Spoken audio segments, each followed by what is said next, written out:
Last episode में आपने देखा कि रवि के साथ घर आने के बाद भाग्यश्री की माला और मंजुलिका के साथ बहुत बहस होती है, लेकिन भाग्यश्री उनका सामना करके घर में आ ही जाती है।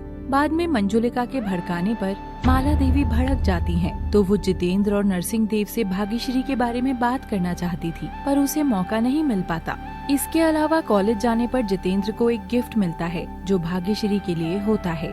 बाद में जब भाग्यश्री जितेंद्र से मिलने उसके क्लासरूम में जाती है तो वो जितेंद्र को उदास देखती है, लेकिन जितेंद्र उसे कुछ नहीं बताता, तो भाग्यश्री उसे हंसाने के लिए गुदगुदी करने लगती है। दोनों आपस में मजाक कर रहे होते हैं। तभी भाग्यश्री की आवाज सुनकर समीर वहाँ आ जाता है और जितेंद्र का कॉलर पकड़ लेता है। जितेंद्र और समीर ने एक दूसरे को कॉलर से पकड़ा हुआ था और दोनों बहुत गुस्से में हैं।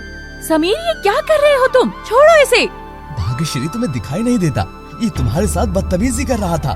तुम्हारी हिम्मत कैसे हुई? तुम जानते भी हो मैं कौन हूँ। चाहे तुम जो कोई भी हो, तुम भाग्यश्री के साथ ये नहीं कर सकते। इनफ समीर, मैंने कहा छोड़ो इसे। ये जितेंद्र है and he is my husband. Sameer Bhagyashree की ये बात सुनकर हैरान हो जाता है और तुरंत ही जितेंद्र का कॉलर छोड़ देता है। सच में भाग्यश्री? जितेंद्र, मुझे आइडिया ही नहीं था। मुझे माफ कर दो। I am so sorry friends. पता नहीं था तो इसका मतलब तुम आकर मेरा कॉलर पकड़ोगे? नहीं, मुझे गलत समझ रही हो। भाग्यश्री मेरी क्लास में ही है। मुझे लगा उसके साथ कुछ गलत हो रहा है। तुम्हें भाग्यश्री की इतनी फिक्र करने की जरूरत नहीं है। छोड़ो ना यार, मैं तो बस भाग्यश्री की हेल्प करने की सोच रहा था। बोला ना, गलती हो गई। हाँ जितेंद्र, समीर की बात सही है। उसे क्या पता कि तुम मेरे हस्बैंड हो। वो तो अपना क्लासमेट होने का फर्ज निभा रहा था। अब गुस्सा मत करो जितेंद्र। अच्छा ठीक है, कोई बात नहीं। वंस अगेन जितेंद्र, ये समीर है, ये मेरी क्लास में पढ़ता है, और समीर ये जितेंद्र है मेरे हस्बैंड। फिर से बता रही हूँ, अगली बार ध्यान रखना। हेलो जितेंद्र, सॉरी यार। कोई बात नहीं, हो जाता है। चलो अब तुम दोनों दोस्त बन गए हो। हाँ बिल्कुल भाग्यश्री, मुझे हमेशा याद रहेगा। ऐसी गलती दोबारा नहीं होगी। अब तुम दोनों बैठो, मैं चलता हूँ। इतना कहकर समीर वहाँ से चला जाता है। कैसा नालायक क्लासमेट है तुम्हारा भाग्यश्री। अरे जितेंद्र, बस भी करो। अब उसे क्या पता था कि तुम कौन हो? उसने तो सही ही किया ना अपनी तरफ से। हाँ ठीक है, अब ज्यादा फेवर लेने की जरूरत नहीं है। हाँ ठीक है जितेंद्र। अच्छा, मैं तुम्हें एक बात बताना चाह रहा था, अगर तुम बुरा न मानो तो। पहले बताओ तो सही, तभी सोचूंगी कि बुरा मानना है या नहीं। आज मुझे गिफ्ट मिला था जिसमें रेड हार्ट निकला था। वाह वाह, क्या बात है। किसने दिया? क्या भाग्यश्री, तुम भी ना? अरे मैं तो पूछ रही हूँ, अब देने वाली लड़की को पता थोड़ी है कि तुम शादीशुदा हो। पूरी बात तो सुन लो। हाँ बोलो। उसके अंदर एक स्लिप थी। ओहो, लव लेटर? नहीं, उस पर तुम्हारा नाम लिखा था। वो मेरे लिए नहीं, तुम्हारे लिए था भाग्यश्री। मतलब अब मेरे साथ साथ वो इंसान तुम्हें भी परेशान कर रहा है? जितेंद्र, हमें कुछ तो करना ही होगा, कुछ सोचो। वही तो मैं सोच रहा हूँ। उसे मालूम है कि मैं तुम्हारा हस्बैंड हूँ, फिर भी वो हमें तंग कर रहा है। तुम्हें क्या लगता है कौन हो सकता है? कहीं समीर तो ये सब नहीं कर रहा? मुझे तो इसी पर शक हो रहा है। समीर ऐसा क्यों करेगा जितेंद्र? अभी देखा नहीं उसे तुमने? कितना उतावला हो रहा था तुम्हारे लिए। मुझे तो गुस्सा आ रहा है इस पर। लेकिन सोच कर देखो, उसे तो पता ही नहीं था तुम कौन हो, पर गिफ्ट तो तुम्हें मिला ना। हाँ, पर हो सकता है कि वो सब जानबूझकर कर रहा हो। ये उसका नाटक हो सकता है। हाँ, पर इस बारे में कुछ नहीं कह सकती। सच में मुझे तो समझ में ही नहीं आ रहा किस पर उंगली उठाएं अब। तभी भाग्यश्री के फोन पर एक नए नंबर से मैसेज आता है जिसमें लिखा होता है, देखा, मैंने कहा था ना, एक नंबर ब्लॉक करेंगे तो दूसरे नंबर से मैसेज आएगा। हाँ कहा तो था, पर अब क्या कर सकते हैं। छोड़ो ये सब, पहले तो जाकर नया नंबर लेते हैं। तुम नंबर बदल लो। हाँ, नंबर तो बदलना ही पड़ेगा। तभी भाग्यश्री के फोन पर बिंदु की कॉल आती है। भाग्यश्री, नई मूवी लगी है, कॉलेज से कई स्टूडेंट्स मूवी देखने जा रहे हैं, क्या तुम भी चलोगी? हाँ, हम भी चलेंगे। ठीक है, जल्दी से 15 मिनट में आ जाना। तुम लोग जाओ, मैं जितेंद्र के साथ अपने आप थिएटर में आ जाऊंगी। ठीक है भाग्यश्री। इतना कहकर कॉल कट हो जाती है और बिंदु अपने फ्रेंड्स के साथ थिएटर चली जाती है। क्या कह रही थी बिंदु? बिंदु कह रही थी कि वो सब मूवी देखने जा रहे हैं, तो हम भी उनके साथ जाएं। मेरा कोई मूड नहीं है, ऑलरेडी इतनी प्रॉब्लम आ रही है। ये तो छोटी छोटी बातें हैं जितेंद्र, ये तो चलता ही रहेगा। इससे हम एंजॉय करना थोड़ी ना छोड़ देंगे। नहीं, मुझे नहीं जाना। प्लीज ना जितेंद्र, चलते हैं ना। मेरा बहुत मन कर रहा है मूवी देखने का। ठीक है, चलते हैं। Wow, thank you Jitendra. चलो, और घर पर फोन करके बता दो कि आज लेट हो जाएंगे, वरना मम्मी जी को चिंता हो जाएगी। हाँ ठीक है, कह देता हूँ। जितेंद्र फोन करके माला देवी को बता देता है और जितेंद्र और भाग्यश्री मूवी देखने चले जाते हैं। यह मेरा सोच सोच कर दिमाग हिला हुआ है और ये मूवी देखने जा रही है।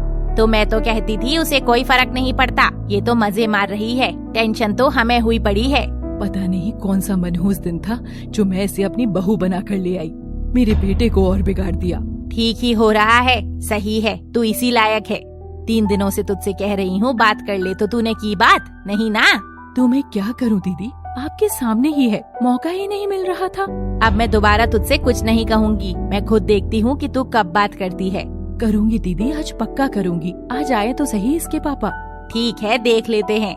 भाग्यश्री और जितेंद्र को घर आते आते रात होने वाली होती है। अब जितेंद्र आ गया है, आज उसके सिर में दर्द भी नहीं है। बात कर लेना माला। हाँ हाँ, अभी देखो, अभी बात करती हूँ। हाँ कर लो जल्दी, फिर कोई बहाना ना बना दे। ये कोई वक्त है तुम दोनों के घर आने का? मम्मी मैंने आपको कॉल करके बता तो दिया था ना कि लेट आएंगे, फिर आप क्यों लड़ाई का बहाना बना रही हो? अच्छा ये छोड़ो, तुम दोनों जरा इधर आओ, मुझे कोई बात करनी है। मम्मी आपको पता है ना, हम थके हुए हैं। अरे थके हुए हो तो क्या, माला ने तुमसे खेतों में हल थोड़ी ना चलवाना है, बात ही तो करनी है। अपनी माँ के लिए भी वक्त नहीं है क्या? मुझे ये क्यों वक्त देगा? सारा वक्त तो इसने इस भाग्यश्री को दिया हुआ है। आप दोनों हर वक्त इतनी दुखी क्यों रहती हैं? क्या बात करनी है, बताइए क्या बात है? तू तो अंधा है, तूने पट्टी बांधी हुई है। तुझे नहीं पता भाग्यश्री तेरे पीठ पीछे क्या कर रही है? अच्छा बताइए क्या कर रही है, आज अच्छे से बात कर ही लेते हैं। हाँ बात तो करनी पड़ेगी, बात ही ऐसी है। ये कल एक लड़के के साथ मोटरसाइकिल पर बैठ कर आई थी, ये बात इसने तुझे बताई थी? नहीं ना? अरे ये क्यों बताएगी कि एक लड़के के साथ घर आई है? तुझे कोई फर्क पड़ता है या नहीं पड़ता कि तेरी बीवी किसी लड़के के साथ आ जा रही है? ठीक है, और क्या कहना चाहती हैं आप? पहले आप बोलो फिर मैं बोलूँगा। कैसा पति है, इतनी बात सुनकर तो सहन ही नहीं होता और ये आराम से बैठकर सुन रहा है। लगता है इसे दिखाई पड़ना बंद हो गया है और अब सुनाई भी नहीं दे रहा है। अरे हमारे वक्त में तो कोई इतनी बात सुन लेता तो घर से धक्के मारकर बाहर निकाल देता। अच्छा तो आप चाहते हैं कि मैं भाग्यश्री को धक्के मार दूं? मासी माँ, आपने भी तो यही किया था, मुझे घर के अंदर आने नहीं दे रही थी। भाग्यश्री तुमने मुझे क्यों नहीं बताया? मैं नहीं चाहती थी कि घर में फिर से कोई बात हो, तो और क्या करते? तुम अनजान लड़के के साथ घर आ रही हो और हम तुम्हें हंसी खुशी घर के अंदर आने दें? और बोलिए बोलिए, कुछ रह न जाए। हाँ बोल लो, मैं फिर से पूछ रहा हूँ, और भी कुछ शिकायत बाकी है क्या? क्या बोलूं? और तू बता, ये लड़के के साथ घर कैसे आई? ये भूल गई कि ये शादीशुदा है, ये इस घर की बहू है। बहुत हो गया माँ, ये पहली और आखिरी बार है जो भाग्यश्री के चरित्र के बारे में ऐसी बातें की जा रही हैं। इसके बाद मैं कोई बात नहीं करूँगा। अरे गली में लड़के के साथ मोटरसाइकिल पर बैठकर आएगी और तुम कहते हो कि इसके चरित्र के बारे में हम बात ना करें? और हमारा मुंह बंद करवा दोगे, लेकिन मोहल्ले के लोगों का मुंह कैसे बंद करवाओगे? कॉलेज में इसे लड़के कभी गिफ्ट दे रहे हैं, कभी लेटर दे रहे हैं, कभी फूल दे रहे हैं, ये सब क्या है? हाँ मेरी भी बेटी है, कभी देखा है क्या उसे ऐसी हरकत करते हुए? ये बहू होकर ऐसे कर रही है। ये सब इस घर में नहीं चलेगा, मैं पहले ही बता देती हूँ। तभी वहाँ पर नरसिंह देव आ जाता है। अरे किस बात पर लड़ाई हो रही है, अब क्या हो गया है?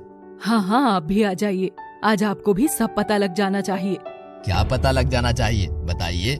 जीजा जी बड़ी तारीफ करते हो ना आप अपनी लाडली बहू की, अब आपको पता लगेगा। आपकी लाडली बहू को कॉलेज में लड़के गिफ्ट दे रहे हैं, फूल दे रहे हैं, पता है क्या आपको? और तो और कल एक लड़के के साथ मोटरसाइकिल पर बैठकर आई है घर पर। क्या सच में? नरसिंह देव हैरान हो जाता है और वो भाग्यश्री को बहुत गुस्से में देखने लग जाता है। अगले एपिसोड में हम देखेंगे कि इतनी बात सुनने के बाद नरसिंह देव भाग्यश्री के साथ क्या बात करता है और क्या जितेंद्र भाग्यश्री का साथ देगा या नहीं। जानने के लिए बने रहिए हमारे साथ बाल विवाह के अगले एपिसोड तक। Thanks for watching.